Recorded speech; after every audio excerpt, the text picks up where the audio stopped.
안녕하세요. 롤레손TV입니다. 오늘은 오토매틱 시계에 대해서 알아보고자 합니다. 네, 제가 이번에는 스마트워치에서 이 까레라로 바꾸게 되면서 저도 오토매틱 시계를 본격적으로 차게 됐는데요. 이 오토매틱 시계는 전자시계와는 다르게 다른 유의사항들이 좀 있어서 그것에 대해서 좀 알아보고자 합니다. 네, 보시다시피 오토매틱 시계이고요. 까레라, 제가 사온 태고에어 까레라이고요. 이 오토매틱 같은 경우에는 전자시계들과는 다르게 좀 더 충격에 취약한 측면들이 있습니다.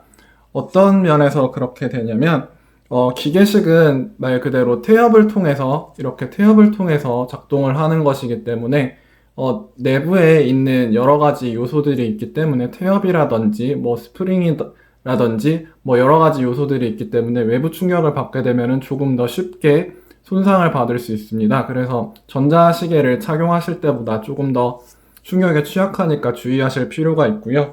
그리고 시계의 허용 오차 같은 경우에도 약간씩 차이가 있는데요.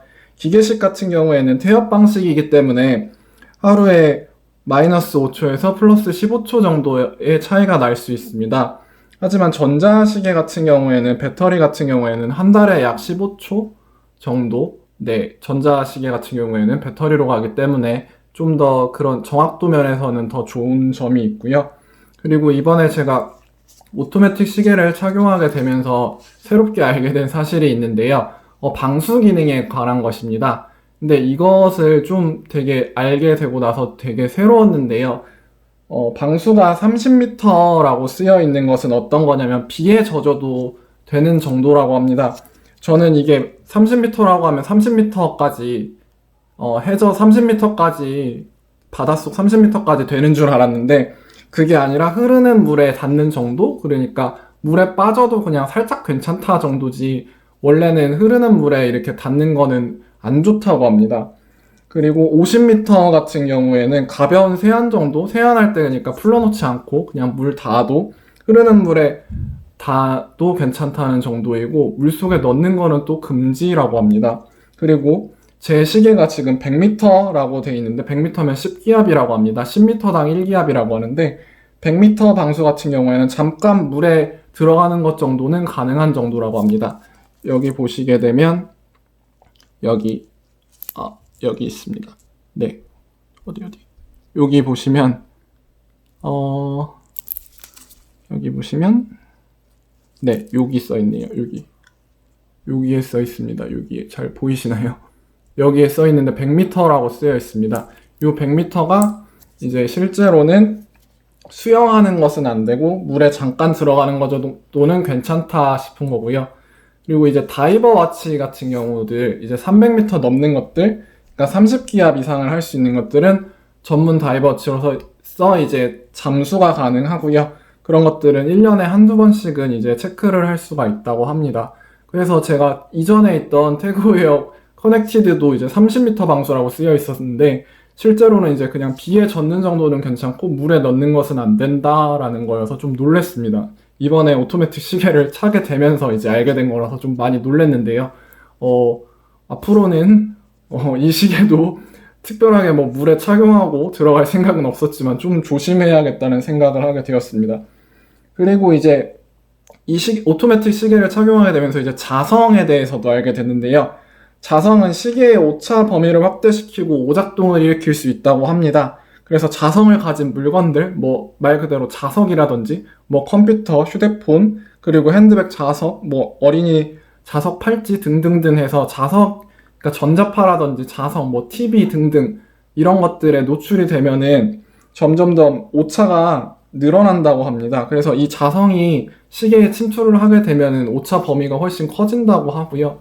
그러니까 이런 자성이 많이 쌓이게 되면 이제 AS 센터에 가서 직접 다 분해를 해서 자성을 제거를 해야 한다고 합니다.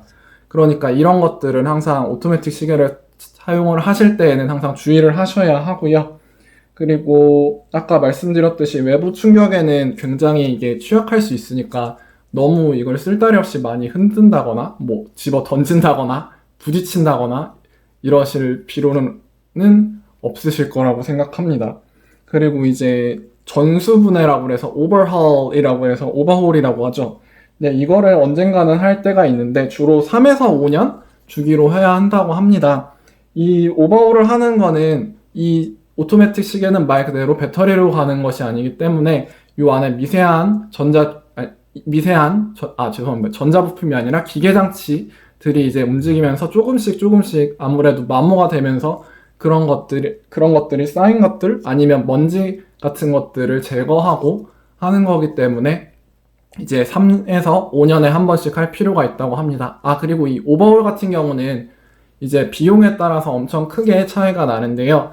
제가 말씀드렸듯이 저는 이게 정품을 산 거라서 좀 차이가 있는데, 지금 정품 같은 경우 개런티 카드가 있는 경우, 이 개런티 카드가 있는 경우에는 반값이라고 하고요. 이제 이렇게 개런티 카드가 있는 경우는 개런티 카드를 가져가면은 그 정비 비용이 제대로 된 비용을 받지만, 이 개런티 카드가 없이 이렇게 가게 되면 이런 부티크나 정식 매장에 가게 되면 2배를 받는다고 합니다.